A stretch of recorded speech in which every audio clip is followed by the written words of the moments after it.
Hey guys, welcome back to Acrylic Speaks. How have you all been doing? Hopefully fine. I know that I got a bit late while uploading this new video. When I first uploaded my BTS portrait, some of you are requesting me that to make a longer version of this portrait, so I just decided to make a longer part video of this portrait. I decided to make 2 to 3 parts, and into this video I'm gonna show you how I drew the entire sketch very elaborately.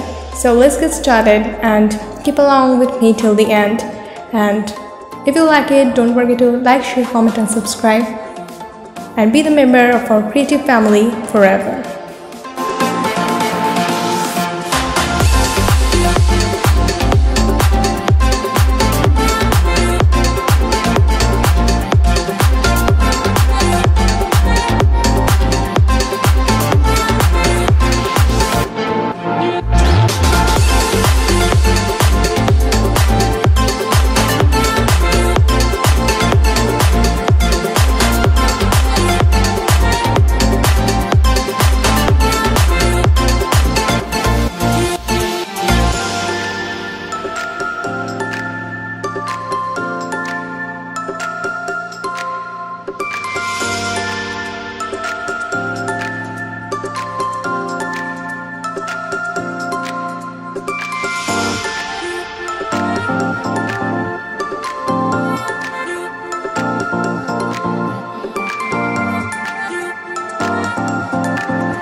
While drawing any kind of portrait, one thing that you have to keep in your mind that there are some things that you need to keep them on the right places, and those things include eyes, nose, lips, hair, the face borders, and so on. So I personally use grids, and I personally find it very much helpful. You may use grids to have a very mature and very realistic portrait.